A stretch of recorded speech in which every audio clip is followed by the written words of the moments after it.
This is Kim Meyer, host of Choose to Rise. Thanks for listening to the following broadcast on Public House Media.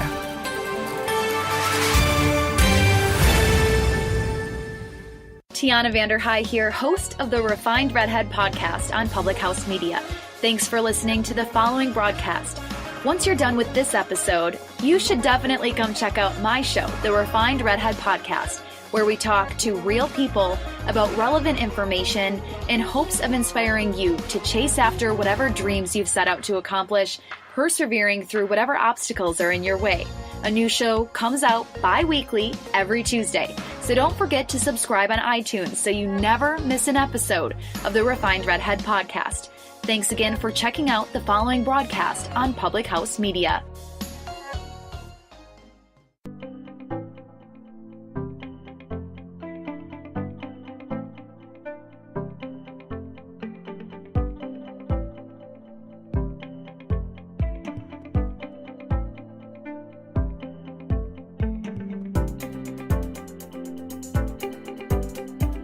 Hello, everybody. It is hashtag No Filter Friday on Public House Media, and I pulled out my No Filter Friday mug that I made because I'm a crazy person, and we are joined by the illustrious casting director, Bonnie Gillespie, who is with us for a special casting couch episode. Thank you so much for having me, Rachel. Thanks for coming on. So, how have you been? Doing great. Thank you. Wonderful. So, you live in LA, don't you? You're here. Yep, I'm in Santa Monica. Okay. Oh, wow. You're on the west side. Yeah. You're on the other side of the 405. Oh, Very yes. adventurous of you. And I try never to go east of the 405. I feel the same way about the other direction. Like it's like the Berlin Wall. Yeah. It's too much to bear sometimes. But anyway, it's a day trip. Let's be honest. Once you've done it, you're out for the day. Is. Yeah. You're committed. You are committed. All right, let me take a second to share. Sounds good. Casting Couch episode. Whose timeline? Whose timeline am I sharing on? I don't even know. Okay. Posted. Wonderful. So, how long have you been vocal about the hashtag #MeToo movement? Honestly, more so now. More so every time something new happens, just because the layers. I find that the conversations that are now starting to happen about, well, who was this person anyway, or you didn't have an acting career to begin with, so how were you blacklisted? I think that's what really fired me up a couple weeks ago when you and I exchanged tweets. Because I, of course, my area with my book, Self-Management for Actors, is working with actors on how to create careers for themselves. And there are so many factors that go into when people are selected for what kinds of roles, and to just blanket something with a movement. It hits me in several places, as a woman, as someone who is very passionate about people being heard when they feel they haven't been. And then also just the casting process and a lack of understanding of what the casting process is, I think is what brought it all to a head and made me feel like I had to be more vocal. Because I talk about it, in my newsletter, I had talked about at the very beginning of these scandals coming forth, I said, y'all, this is just the tip of the iceberg. There's a documentary called An Open Secret. And it's an open secret for a reason, that there's a little mean girls sitting at the cool kids lunch table about I see what you're doing. It makes me uncomfortable, but at least it's not happening to me. So I'm going to stay here where we can be cool. In the safe zone, in the supposed safe zone. Yeah, exactly. Exactly. And so there's just this culture of secrecy that I believe, Hollywood is ripe for because of things like we don't allow women in particular, but both genders, all types, to own their age. Very There's true. this whole like lie about your age, play young as long as you can. Don't let them know that you're married if you play a type that would never be married, because it puts you immediately into a different category. And, there's a culture for secrecy in our industry just because of the way we create make believe. Yeah, So we're in the business of razzle dazzle, so we have to exactly. extend it to our own lives, which is really silly too. And I don't know if you've noticed, I've noticed this as an actor lately. Like, I've seen a lot of castings lately that are like real nurse, real whatever, and it's like, to quote Nick Swartzen, Tobey Maguire isn't really Spider-Man, yo. Like, Right. aren't these people that are real nurses off being real nurses and saving real lives? Like, isn't that the point? Exactly. And that, in fact, is a perfect example of, that I've drawn on this topic as well, that I've said, we ask people to be something other than they are every day. That's part of the job. But there was I had been interviewed for, I think it was like at some point had done an article on the scandal of choosing an Australian actor to play this iconic role that should be American or whatever. And I was just like, you do realize we're all playing make believe for every part always. Always. And so I find it interesting that we've kind of got a double standard about where we're supposed to be towing the line with the secrets and the culture and the spin, which is legit. Everybody needs to be that overnight success. I coach actors on how to not say they've been in LA for 10 years, but instead, this is my first real pilot season. So then you go, you're new to town. And then everybody wants to be in on that new find. And it's like, no, they've been here a decade building the infrastructure to be able to be successful at this level. Yeah, to go to their first pilot season. Exactly. But the spin is part of what we're selling in Hollywood, like that dreams can come true, that you can be discovered. And so, I think we become complicit in a culture where a lot of things can stay secret for a really long time. And so I think what's happening now is people are feeling brave about stepping out. Some people are feeling emboldened by things that maybe at the time weren't necessarily as big a deal, as now they're going, the momentum of Me Too has me going along with this. And actually that did bother me and I didn't say so. And I think that's where it starts to get murky for some people. And I think there's a lot of emotion happening. Yeah, we have a lot of murk.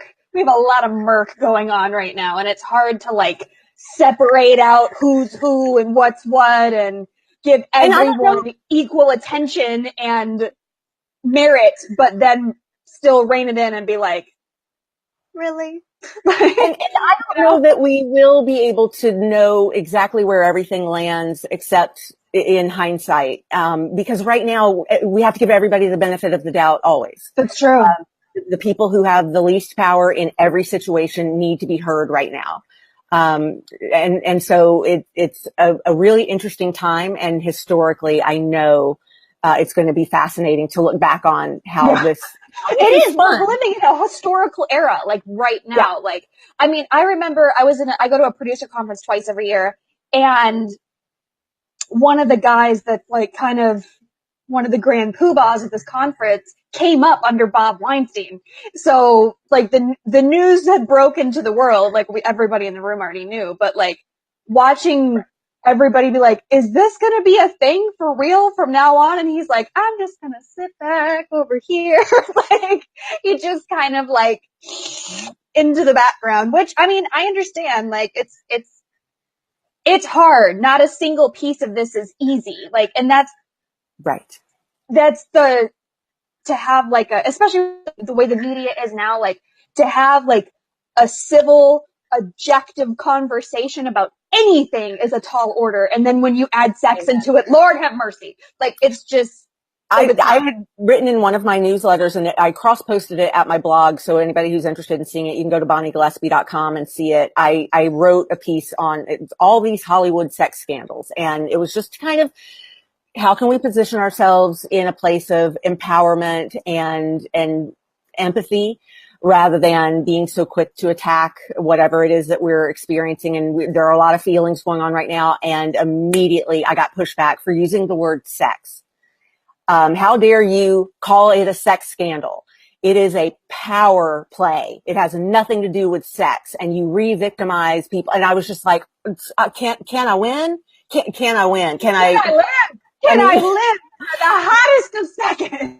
The hottest point across. But I had to hear her and say, you're right. I probably could have chosen a more specific and correct word. Blame it on Reddit culture. I wanted to be some clickbait. I needed a good headline. Whatever. But I get it. We're on hot about a lot right now. And so we kind of have to respect that people are coming at everything with a lot of extra energy.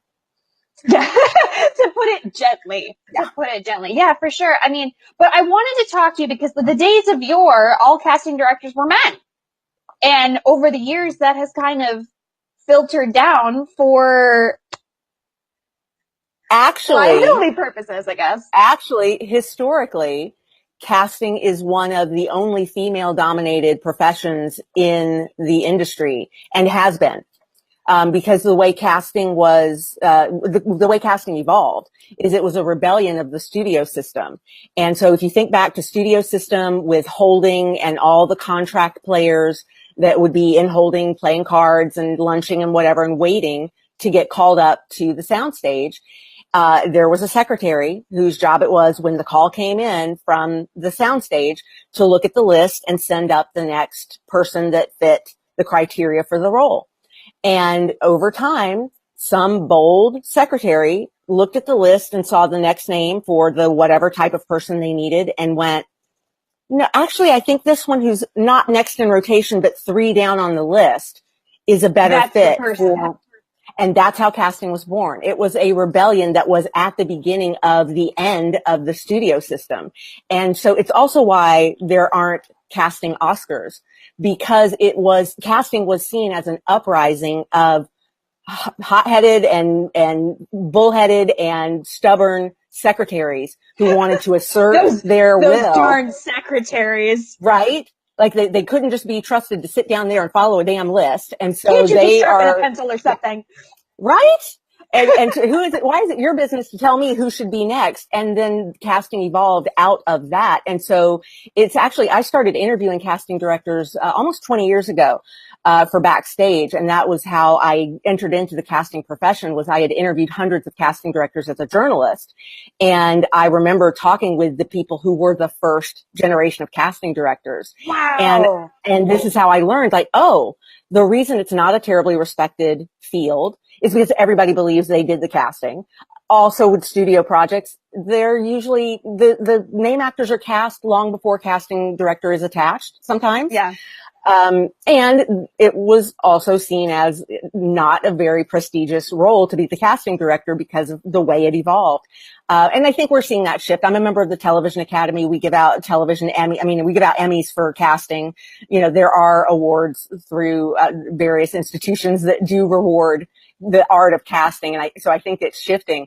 But I think the people that you're thinking of that were the male dominated part of the, of this profession were usually, and still pretty much are, the casting execs at some of the networks or the studios who kind of oversee those final talent and things like that. Exactly. Yeah. Wasn't there not a million years ago, but some years ago, wasn't there some issue with the Directors Guild where they didn't want casting directors to have the word director in their title because it was like, no, that's not DGA.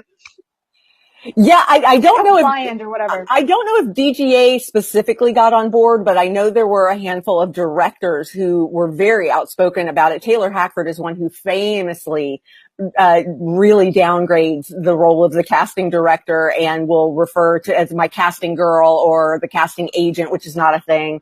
It's kind of like, yeah, it's like a real estate agent, a talent agent. You have to get licensed. It's a very specific thing, and it's not what casting it's is. a whole other thing. It's a whole other deal. Right. But again, it's like, pick your battles. It's like, oh, okay, how big a deal is it that there's somebody out there who wants to diminish the role of the casting director? Do I still have a job? Do I still get paid? Do I still know the value that I added to the project? Yes. Okay, I'm fine. But again, pick your battles. You're going to have a lot. We have to prioritize. Yeah. Goodness. Well, let's talk about a little bit about how the casting practice works, because you're totally right. Like, that is really closed off to the rest of the world. Like, that is one of the part of the business where we never talk about it. And if we do, people are like, oh, I just got called for this part. And it's like, that probably didn't happen that way. You're so right on. And when I started interviewing casting directors, first of all, there wasn't social media. So this is where I get to sound like grandma talking about some story back in the olden days. But in the days of yore. Back in the olden days when the internet was dial up, there were no casting directors revealing anything about their process. The way you learned what to do or what not to do in a casting office was to get in there and mess it up and then never get invited back in again. Yeah. And so you learned whatever you did was wrong, or you would think it was, maybe it wasn't, but there was so much mystery in the casting process, and it was just cloaked in that. And I remember going in and interviewing casting directors thinking, well, this is going to be great. They want actors to be better. They want actors to help them get the job done. And I found there were actually some casting directors who would not sit down with me for an interview because they were of that mindset of, you'll figure it out, kid. Very much like, how did you get your union card? Was, you'll figure it out. Go be an extra, or go sleep with the guy who's got the vouchers. Well, it's a different story for everybody. Like, you could ask 100 people and they will all tell you a different story. Exactly. Which is part of what my interview and casting directors led to with self-management for actors, because I said, just track the data. When you talk to enough people, you start to learn what are the general rules. And there aren't a lot, but there certainly are some. And then you start to learn what is just specific to that one human being. And you stop then deciding one experience equals a rule for an entire industry. And so getting the casting directors to share a little bit about what their process is like, was how I got my start, and just really getting invited to sit in on sessions. And I was coming from being an actor. That's such an eye opener. Oh my gosh. When you go to cast something, when you're an actor and you've only been on the other side, and you get in there and you're like, this is it. This is the competition. Really? There's that for sure. You're like, oh, I get it. It's mind blowing. It's absolutely mind blowing. Get it. Yeah. Yeah. We like to call those whackers. Like, when the parade of whackers come through, and it's just like, please don't tell people you're an actor. Just stop. Just stop. And it's not because of lack of talent. It's usually lack of professionalism. It's like so simple. Things not stapled. They're drunk. They're missing an eyebrow. Just wrong. You've seen missing eyebrows. Don't tell me you haven't. No, or a hissing viper tattoo covering half of their body, and maybe mention that in your submission since it's not showing in the picture. I don't know. Yeah. Little things like that. But anyway, middle school details. These days, casting directors are very open, and I love that. The shift generationally has been really fantastic, because we're almost to the point where now we're oversaturated with information. And so now you kind of have to sift through what is noise and what is actual good information for you as a performer, and how you want to conduct yourself and run your business, because that's what you're doing ultimately. But I think a lot of that secrecy of what casting was from the beginning, and the mystery involved, is a part of what lends itself to this whole culture we're talking about. And certainly the casting couch is a very real thing. I remember being an actor and having a casting director who still lives and works in LA today propositioning me. And then we ended up having what looked like a war on the internet years later. And people would say, like, why does he hate you so much? And I was like, I'm not going to turn this into a thing. It's nobody's business. But because I didn't sleep with him, I mean, and it's like, it's so bizarre to think that, oh, wow, was that was that a Me Too thing? And I'm like, whatever. It doesn't feel like that's what it was. It feels like he was an opportunist and I was a young actress and it didn't happen the way he wanted it to. So if then that turns into anger on his part and trying to tear down my reputation, okay, it made more people concerned about his stability than my reputation. So it worked fine for me. Yeah, because I've always, in my time of like interviewing people that were like survivors of sex crimes or gender-based violence, all that, etc., I always asked, it was like, okay, well, you refuse this, whatever this is, fill in the blank, and now they're mad. And I'm like, are you kind of like, as a person who's propositioning or upset or whatever, aren't you kind of telling on yourself? Like, I was so terrible at it, I couldn't even bribe anybody. Like, you're just telling on yourself. You're just telling on yourself. I couldn't give it away. Like, I couldn't pay them. I couldn't cast them. Nobody wanted it. It was a fire sale and nobody showed up. Like, I was like, why would you want to tell people that about yourself? And that's where that twisted power play part of it comes in. And that's the part that I think we're learning a lot about as a culture right now, is especially when we see people have their different ways of handling the accusations. And I remember, when Jeremy Piven had his accusations come forth a few months back, and he just doubled down and was like, absolutely not, this didn't happen. And I thought, I think right now you choose to say, I hate that anyone felt that way around me, and defer on the rest, because doubling down is not a good look. And especially right now, it's dangerous. It can be a career killer. And now, like, we have, we're living in the era of receipts. People have screen caps of text messages and emails and DMs and chats and whatever else. Like, you have all of that stuff. So when people are like, I didn't do this, or yes, I did that, like, oh, didn't you? And there's the scroll. So it's like, now it's a whole other game. It's hard out there. It's absolutely hard out there. It's a complex time. Yes. It is a complex time, but so have you ever worked in a situation where you like, okay, this is who I have up for these parts, and you've done your initial audition, you're through callbacks, now we're going to producers, and have you ever had somebody be like, send them to my office and just not that exact phrase, but like which one you. So is it a number? Is it like a 4 from Germany, or like how do you base that information to them?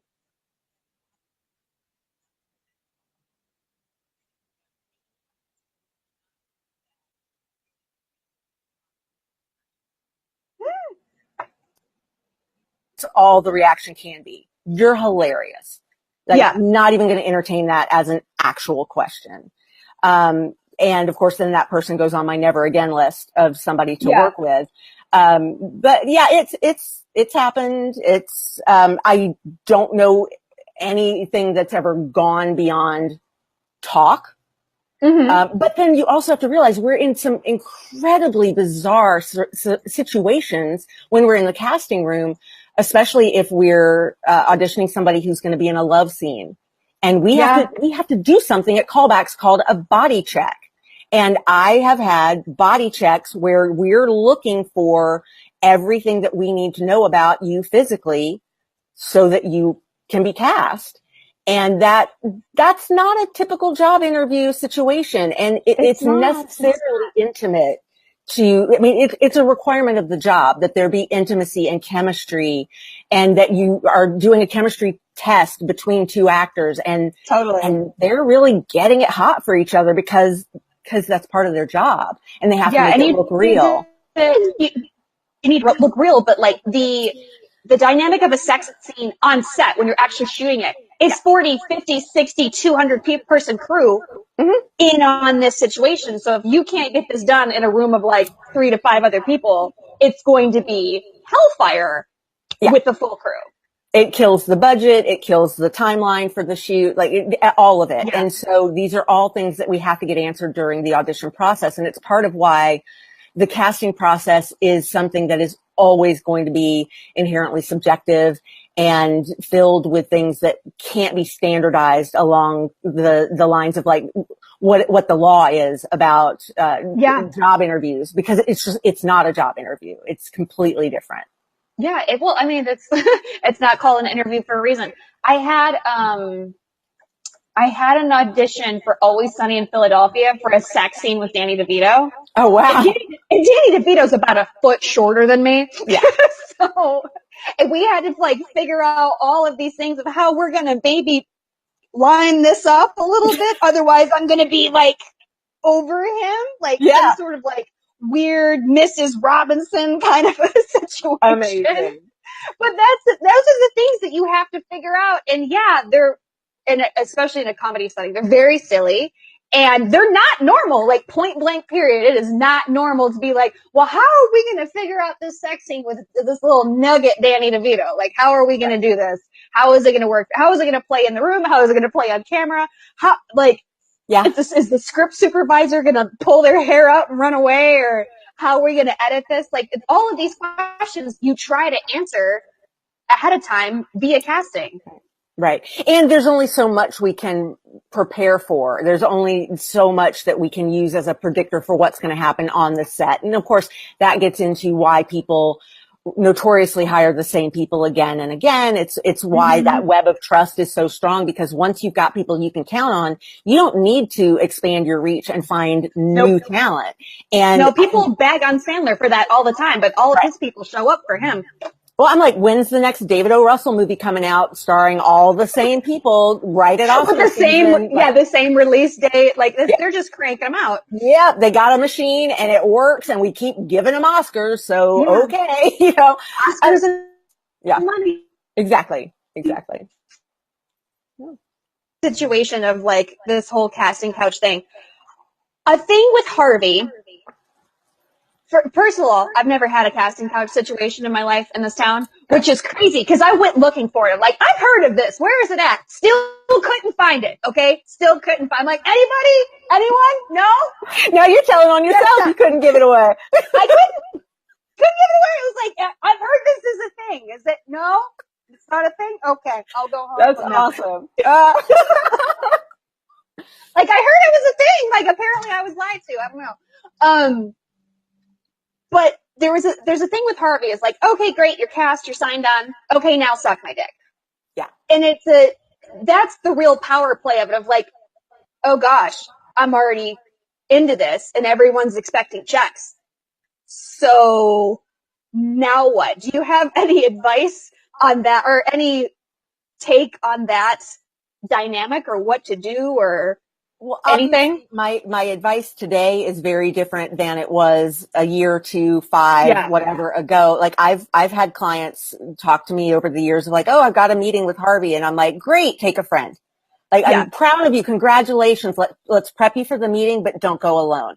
And so, which is why it's that whole open secret. Like, nobody's like, oh, I am shocked. This is totally new information. Like, that's not a thing.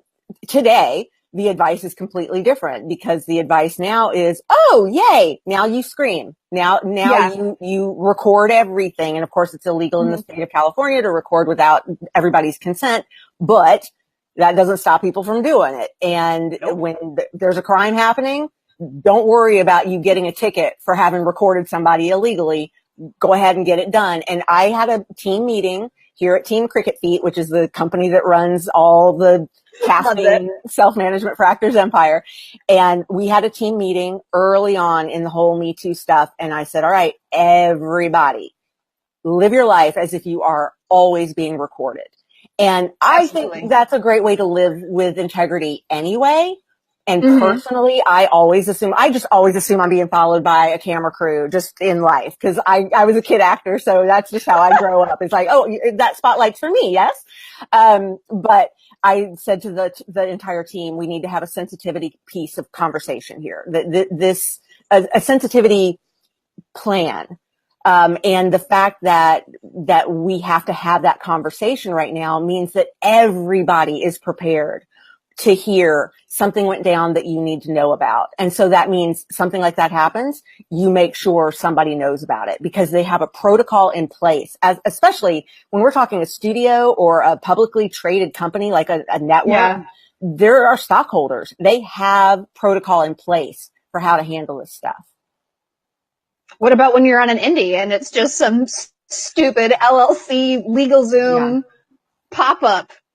So this is where we have to get more careful than ever, more picky. I'm a big fan of running everything through that filter of, what benefit am I getting out of doing this small indie? And if I can't find you on IMDb, and more importantly, if I can't find you on IMDb Pro, having done and continuing to do projects at a level that are going to elevate my career, I have no business getting involved with you. If you're some rando who's casting on Craigslist and I can't Google you into anything and figure out that you're a producer and just because you're handing out a business card that says producer doesn't mean you are one, I need to decide how desperate I am for a role that I would jeopardize my safety that way right now. Basically. It's always been buyer beware. And again, buyer's not the right word, which is why I'm doing the air quotes for anyone who's watching versus listening. It's more part of your job as an artist running your own small business right now is vetting the people that you want to do business with. And you're solving a problem that producers have. You're solving a problem that casting has. Even getting signed by an agent, you're solving a problem that an agent has, which is I keep seeing these breakdowns and I need to send good actors out on these auditions. So you're the solution. You do not need to be desperate. And if you are making business decisions from a place of desperation or from a place of fear, you wind up getting painted into corners a lot more often than if you come from a place of empowerment and of knowing that I'm solving everybody's problems by being a part of this. Yeah, but there was it seems to me there's been a few stories that came out of people that are, maybe it's a self-imposed or it's villain of desperation that's like, if I don't do this stupid thing, then I'm never going to do anything. And I think you have to be in the business long enough to know that like nobody can really make or break you except yourself. And that's something that you have to arrive at, unfortunately. But first of all, desperation is a good look on no one. But I know in your book, do you cover things about like, don't be desperate, don't just pull knee-jerk moves? There's a chapter on scams and avoiding them, and I talk about what the red flags are, all the things to look out for that don't necessarily mean that if this gets checked off, it is a scam. It means go in with your intuition a little higher than maybe otherwise. So yes, there's a checklist, but there's also, I think throughout the book, I weave in a conversation about how you probably chose to get into acting and storytelling because you have a passion for creating, but quite possibly because that external validation feels really good. And predators know that. And it is incredibly important that you know if you are needy, if you are desperate, if you are hungry, and not hungry in the like, I'm hungry so I hustle, but in the hungry so I take whatever scraps I can get kind of starting point, you are a magnet for predators. And the industry knows that. And there are people who circulate in this industry specifically because they know it's easy prey. And so watching out for those people has to be a part of your job. And that doesn't mean walk around terrified. It doesn't mean walk around assuming everybody's a bad guy, but it means do some vetting. Really look up people. I get emails and DMs, Rachel. I'm going to tell you my DMs. Jesus, what a nightmare. every day. Now, I cast maybe 3 to 5 projects a year now. I am not a busy, active casting director. I am way more focused on self-management. You're like actors one a quarter. yeah. Really? I'm super selective with what I work on. And a lot of times it's even casual favors of a friend needs somebody for a project. I don't even put out a breakdown. I just go to my files and pull somebody. So if you could Google me, which, oh my God, you can, you would know that I'm not like a busy, oh my God, casting 100 people a week casting director. Yeah. But if you looked at my messages, you would assume that I am, because every day I'm bombarded with, can you make me a star? Can you make me famous? Please help me. I will pay to be in a movie. I want to be in anything you cast. And I'm like, quick, tell me anything I cast. Go for it. Yeah. List them off. I'll even give you time to Google and you tell me that you've seen any of that, because chances are you haven't. And I'm like, I appreciate if someone approaches me because they actually are targeting the kind of things that I work on and they love the producers for whom I cast. I think that's amazing and I really respect that. But that desperation that I just get a taste generic of in desperation. my inbox, just blanket generic, please hire me, please cast me, please validate me, is heartbreaking. And predators would receive the same DMs that I do, and they would do something different. Yes. You bet. Be so stoked out of them. Yeah. Like, it came to me. Like, they didn't even have to go looking at it. They didn't have to sit in traffic. They didn't have to go to Starbucks. None of that. It came to them.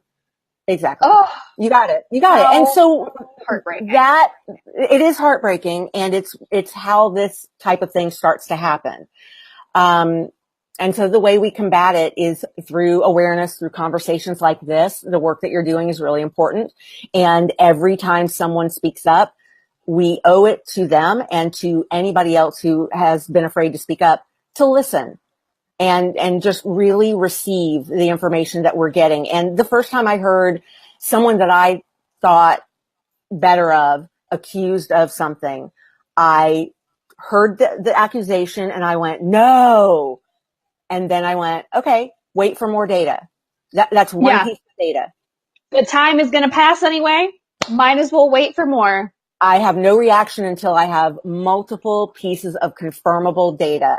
And then I will draw my conclusions about any particular situation.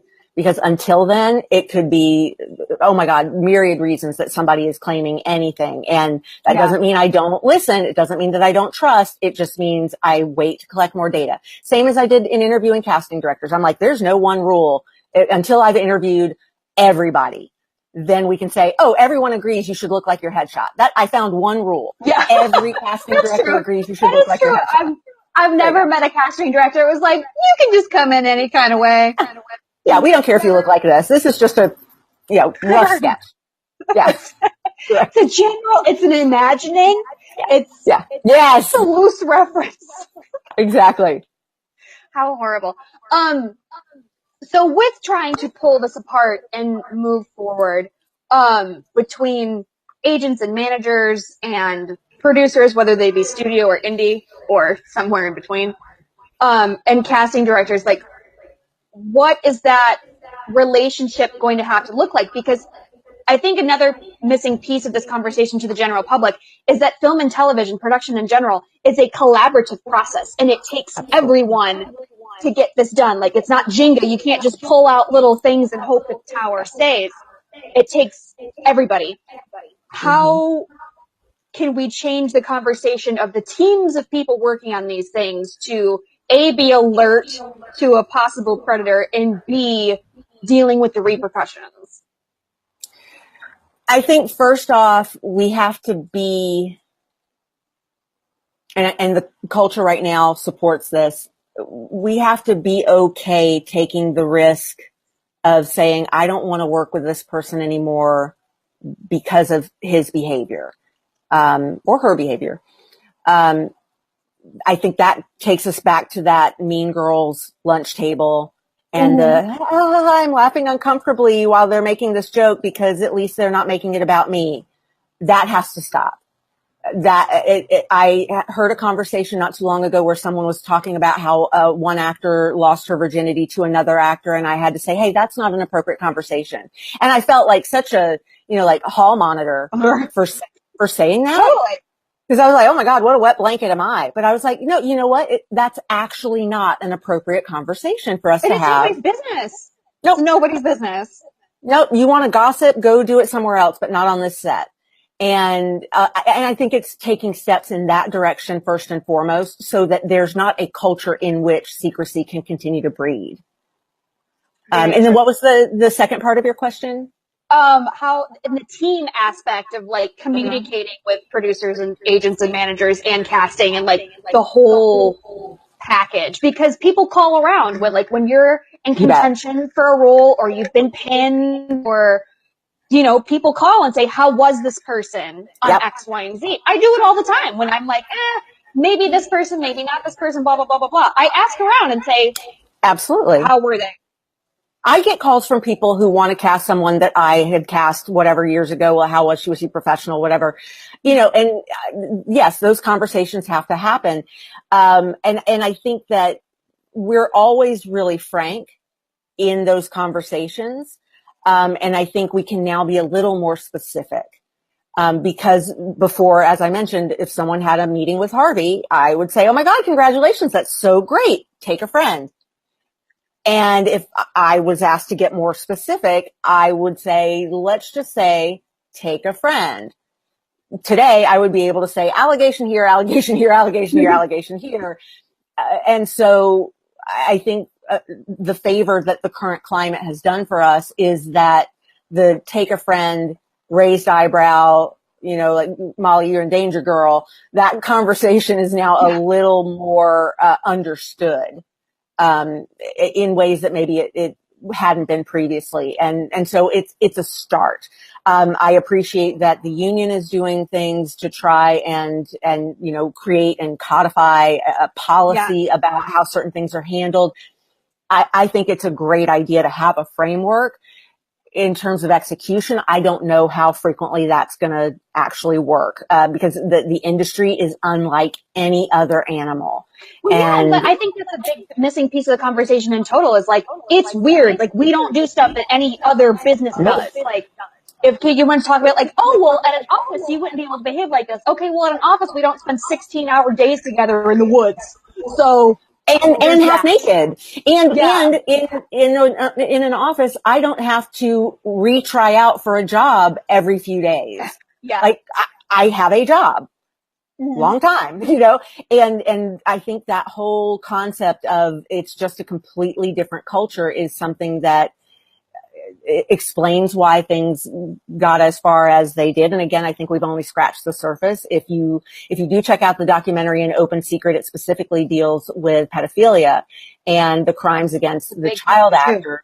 Yeah. And that's where I just get the heebie-jeebies even talking about it, because that's where you've got parents who think they're doing the best for their child and his or her dreams. And so they trust them to other adults and they're handing over prey to predators. And it's important that the conversations keep happening and without shame. And I mean, with just completely unabashed, go ahead and have those conversations. Terry Crews tweeted today a list I saw that.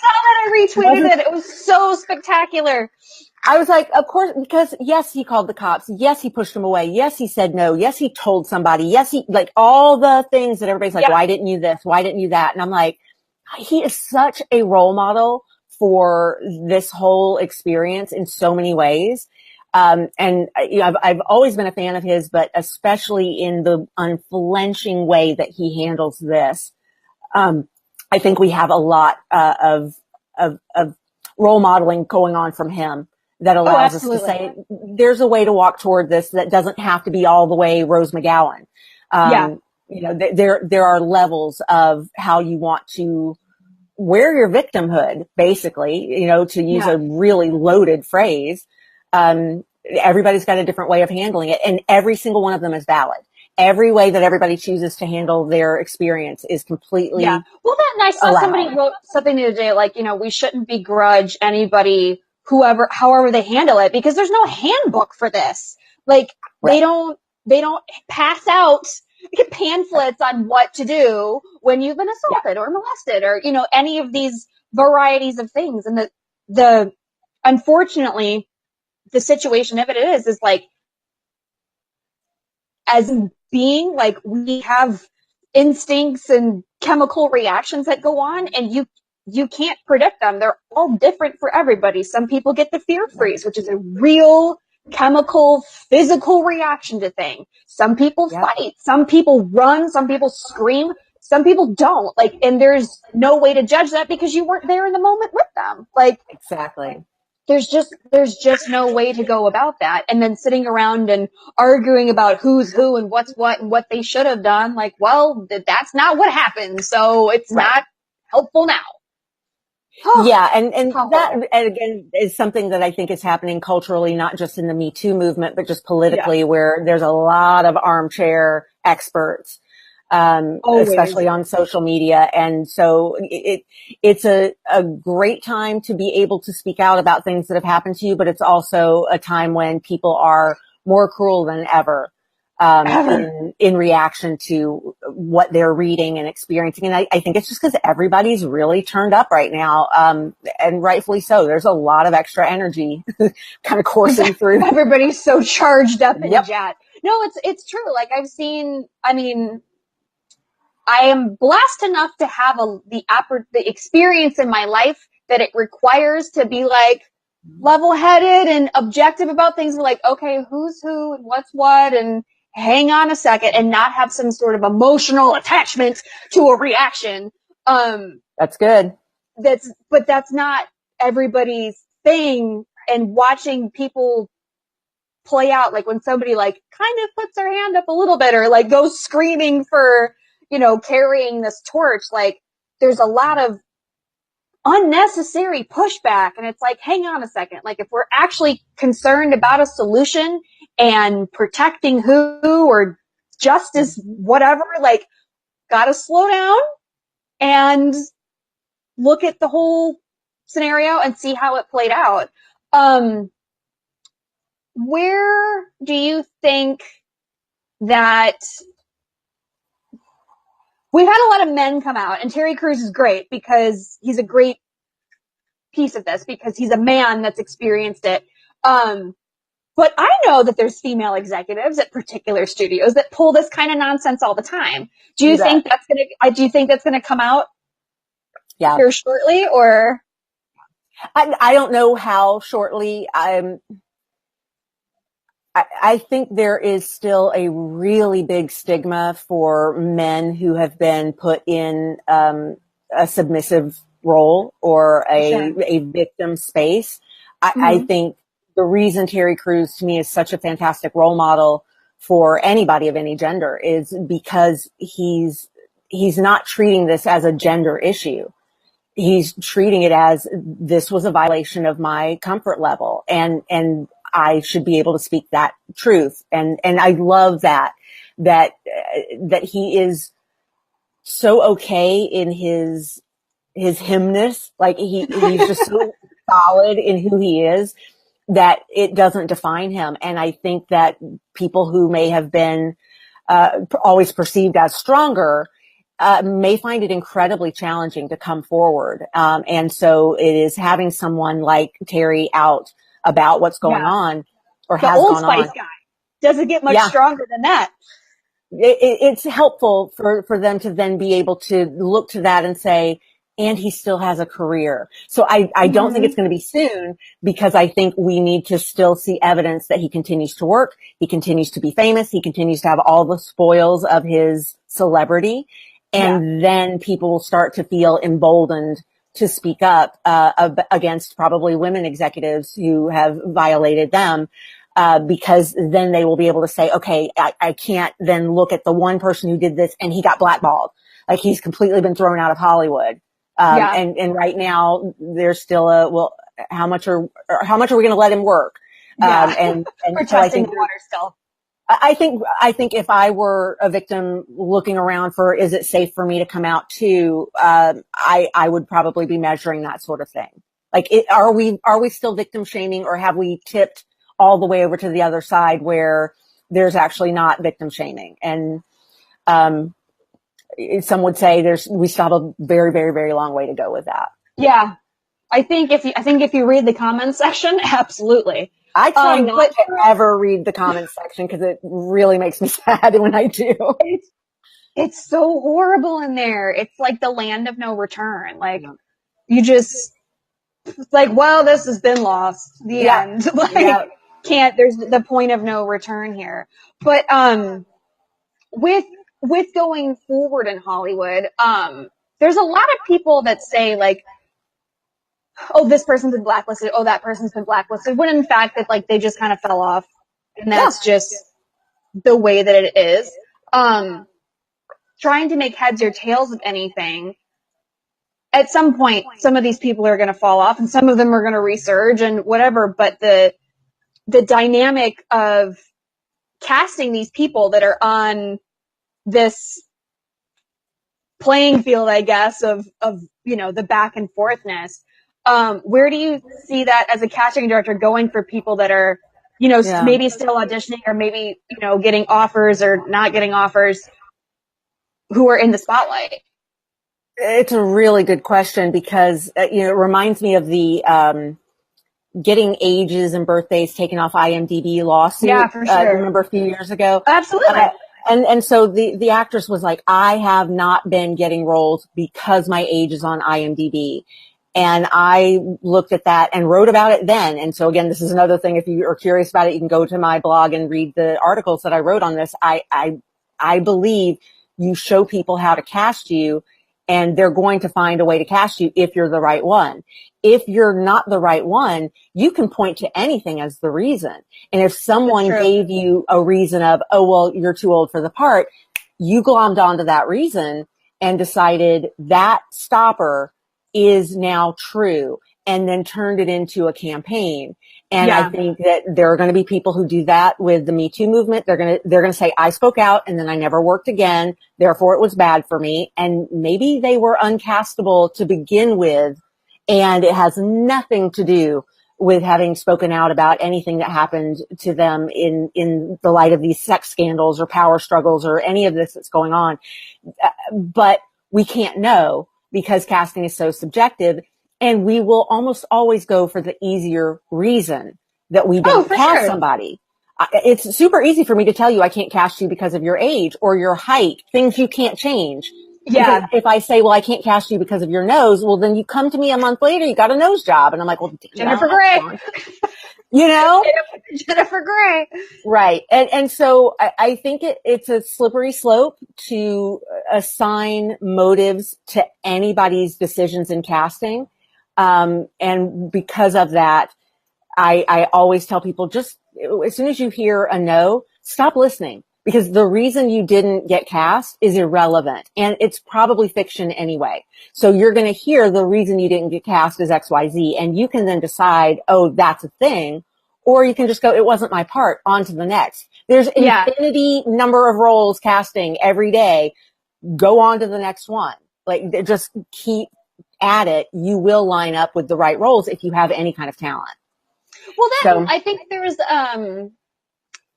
as an actor, like, when you first start, you're like, casting directors want to see if I can actually act, and I don't know if I can do this, and you have this imposter syndrome, and there's this like gatekeeper tendency that people think there is, when it's not true. Casting directors love actors. If they have 50 people come in that are bomb, it's a feather in their hat. Like, it makes them look good. So they're happy. If you got an audition, they're happy to have you there. They need you to show up. Yep. Keep it going. We're throwing in a dinner party. We invited you. Show up on time, be in the dress code. Like, that's totally. It's a dinner party. That's it. Totally. But I think but like you said though, like, people, choose like the easiest reason for them to not get cast, when in reality, they just weren't the part. Like, that's what auditioning is. It's like, are you this character or are you not? Like, the end. Like, it's, I didn't get a casting job that I really wanted, and they said because the budget fell out and they weren't moving forward with the production. And then, oh, look what's on IMDb. It went forward with a different casting director, and I'm like, oh, they gave me a stopper because budget fell out. I can't argue with that. I can't show up with my millions of dollars and finance the project. Totally. And I went, I so would have been okay with them saying, you're not the right fit for us. But so many people have more fragile egos than I that we've just trained ourselves to use the easy no. And so that's why I would be really careful in deciding to accept that easy no as gospel. Again, I treat it like data. Get more data. That's one piece of data. You've got one person who said that. Until everybody's saying that that's the reason, it's probably not true. Well, there's no sense in making something a self-fulfilling prophecy correct, just for fun. Because once you're like, I'm unbookable, no one will cast me, everyone's against me. Well, you just made it true, babe. Yeah. Let's go back to the online bullying that was happening in my life a few years back. People would come to me and want comment, like, how do you feel about this? What's going on? And I'm like, he's off his meds. I am not going to get in that pool, because the second I go there, well, now I'm in it. But if I just go, don't know. And the more people would talk to me about it, the more they were talking about what's wrong with him. Not, is he right about you being like a scam or whatever fill in the blank phrase was being used at the time. And I'm like, you can decide if you want to work with me or not. I really don't care either way. Yeah. If that one person is going to influence you, then yes, we probably shouldn't work together. Let them be the thing over there. Yeah. But more and more, like you need to trust that when you hear one thing, that it's just one piece of data, and you get to decide how big a thing you want to turn that into. And that's less about the Me Too movement and more about any reason you're told no in show business or anywhere else. Or in your life in general. Because you're going to hear no. That's part of the situation. Yep. It's like when people tell people, don't be an actor if you can be anything else. And I'm like, first of all, that's horrific advice, because what you're basically saying is don't live your dreams. And it's as if you can avoid heartbreak if you choose not to pursue a career in acting. And I'm like, if what your dreams include is pursuing a career in acting, you're choosing heartbreak by not pursuing that career. Yeah. And there's heartbreak in every life, no matter what we do. Especially with all the student debt out here these days. Heartbreak. Heartbreak is real. And I just had to fill out the forms for my most recent years. Like, please defer me a little longer, please. Oh gosh. Anyway. What a terrible. Yeah. So I'm like, I'm an old lady and I'm still dealing with student loan stuff. So that's an epidemic. But anyway. Well, what about, so there's lots of executives getting fired, lots of people getting ousted and thrown in the trash, basically. Generation coming up in this situation. How do you see casting specifically, and then like reverberating out to the rest of the industry? Like this new, there's a hole to be filled by this old guard that is being kicked out. How do you see it morphing into a new era? I think it's not that different from any other evolutionary shift. The dinosaurs die off and people leave their jobs and move on and are replaced by new folks, and the people who are up and coming and have learned under somebody else are maybe getting an opportunity sooner in their career trajectory than they normally would because of everything that's going on right now. But I think that youthful energy is actually something to really celebrate, because it is a much more inclusive spirit all around. The creativity that I witness in the people that are coming up is really inspiring. And whenever I've been concerned about, I don't know if the generation coming up behind me is going to be able to take care of our planet or our industry or anything, I'm like, I am not worried. Like I believe that the stress of everything that's going on right now, just on the planet, has brought up some really strong and creative thinkers who aren't looking for the standard way to do things. They're looking for the way that feels filled with integrity to do things. And that's awesome. We need that. For sure. Yeah, of course, I'm an optimist and believe that we're headed in such a great direction. We just got to slog through some shit first. So. Well, yeah, but I felt like just like going to like the comedy clubs at night, or like just being around industry people, like I felt the shift in the way people think a little bit more before they speak, or think a little bit more spatially and not knocking into people, or, you know, That's anything true. that could be construed. Like the Thanksgiving at the Laugh Factory, you know how Jamie Sasada does that? Yeah. It was by the book.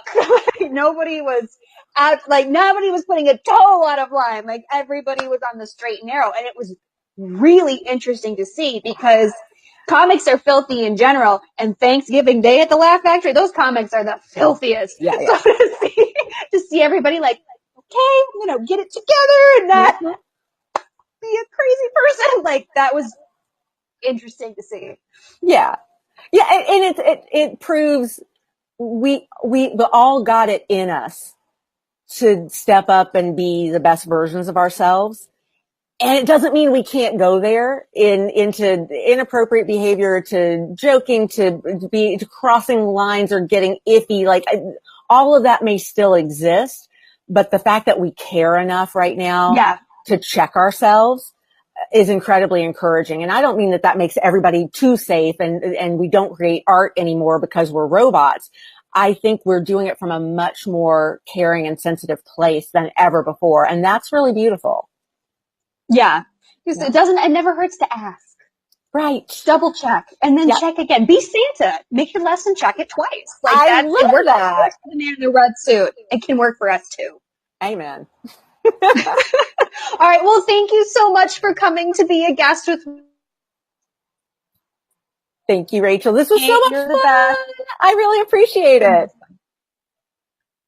What do you, so what is your website and then your Twitter, your gram? BonnieGillespie.com is my website. From BonnieGillespie.com/start, you can get to everything else that I do, because that's the start page.